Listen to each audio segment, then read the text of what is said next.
یہ حروف جڑتے ہیں لفظ بنتے ہیں. لفظ محمل بھی ہوتا ہے لیکن کلمہ وہ کہلاتا ہے جو بامانی لفظ ہو.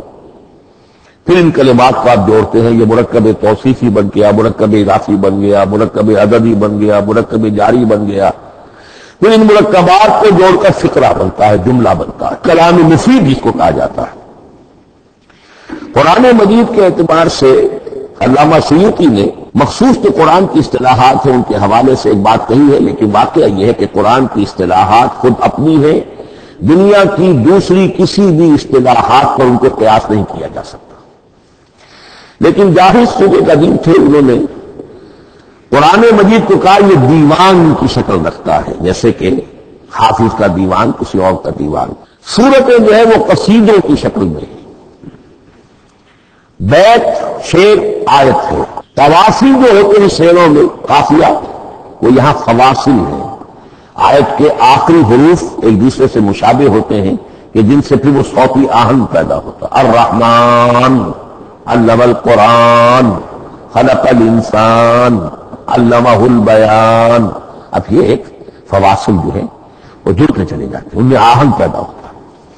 لیکن حقیقت کے اعتبار سے پہلی بات یہ نوٹ کیجئے، قرآن مجید کی اکائی ہے آیت.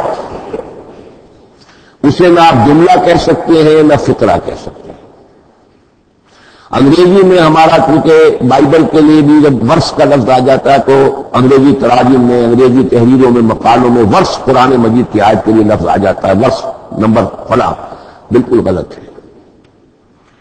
قرآن کی آیت یہ اس کا اپنی اصطلاح ہے، اپنا مفہوم ہے. لغوی مفہوم کیا ہے؟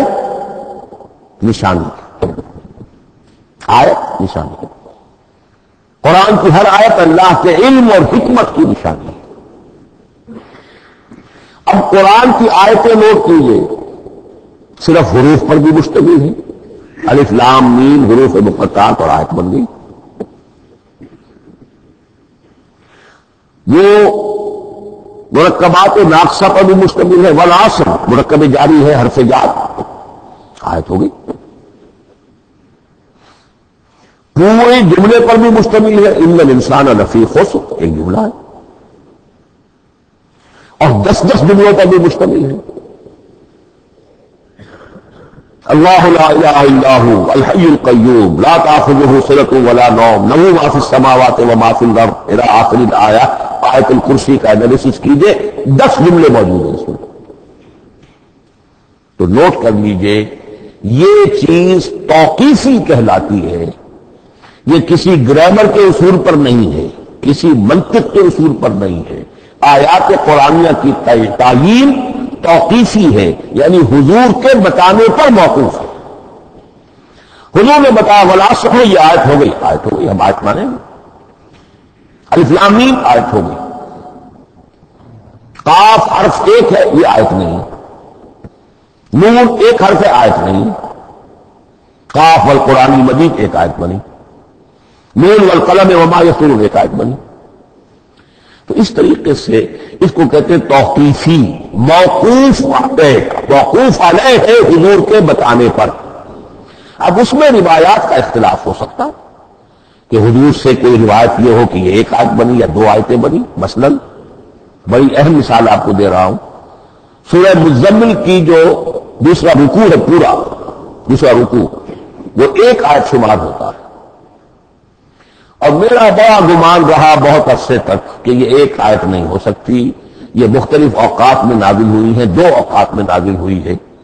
اور یہ مجھے قول مل گیا علامہ سیوطی کے ہاں، حضرت عبداللہ ابن عباس رضی اللہ تعالی عنہما کا قول کہ یہ 2 آیتیں 1 نہیں.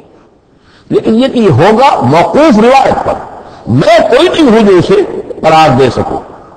ہاں مجھے اگر کوئی روایت مل جاتی ہے، کوئی خبر یا اثر، خبر محمد رسول اللہ کی یا اثر آپ کے کسی صحابی کا صلی اللہ علیہ وسلم رضی اللہ تعالی عنہ، تو پھر یہ ہے کہ ہم مانیں گے. تو اس کو کہتے ہیں توقیفی. آیات اور سور کا معاملہ توقیفی ہے بالکل، یا کسی منطق، کسی گرامر، کسی اصول بیان، کسی پر مبنی نہیں ہے. یہ مبنی ہے حضور کے بتانے پر. اسی طرح سورت کسے کہتے ہیں؟ عربی زبان میں سور کے معنی ہی فصیل. فضرب بینہم بسور لہ باب، سورہ حدید کے اندر الفاظ آئے۔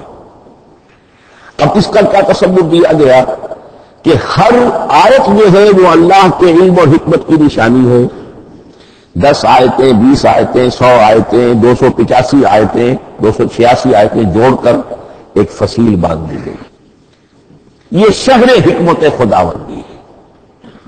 ایک نظم ہوتا ہے، جیسے آپ شہر کا ٹاؤن پلاننگ آج کا تو بہت بڑا فن ہے، بڑی اسپیشلائزیشن ہے شہر کو پلان کرنا، اس کے اندر کیا کچھ ہونا چاہیے، کس طرح سے ہونا چاہیے۔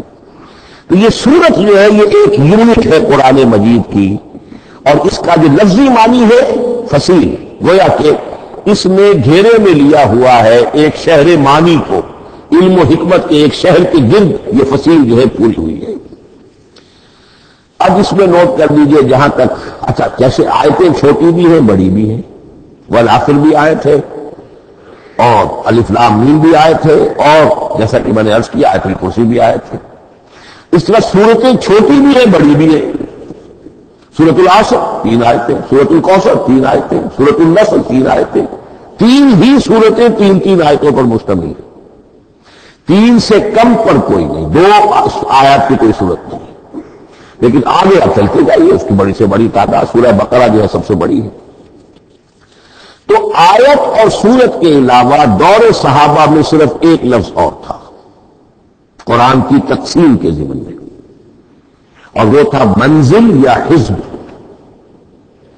منزل یا حزب 7 منزلوں میں یا 7 احزاب میں قرآن کو تقسیم کیا گیا، تاکہ جو شخص قرآن مجید ایک ہفتے میں ختم کرنا چاہے، ہر شب میں، اکثر و بیشتر وہ لوگ رات کو ہی رات کی نماز میں قرآن پڑھتے تھے، ایک منزل پڑھ لے تو ہفتے میں پورا قرآن ختم ہو جائے گا۔ یہ حزب بھی ہے اور منزل بھی ہے، اور یہ کیونکہ دور صحابہ میں تھا، یقیناً حضور نے بتایا ہوگا، اس میں آپ کو عجیب حسن نظر آئے گا۔ اس میں یہ نہیں کیا گیا کہ بالکل برابر برابر صاف کر دو بھائی، چاہے صورتیں ٹوٹ جائیں، صورتوں کی فصیل کوئی نہیں ٹوٹتی اس میں، صورتیں مکمل جو کہ تو آئیں گی۔ اور پھر یہ کہ عجیب بات ہے کہ سورہ فاتحہ کو اگر ایک طرف رکھ دیں، وہ قرآن کے دیباچے کی حیثیت رکھتی ہے، تو پہلی منزل میں 3 صورتیں، دوسری میں 5 صورتیں، تیسری میں 7، چوتھی میں 9، پانچویں میں 11، چھٹی میں 13 اور ساتویں میں 65۔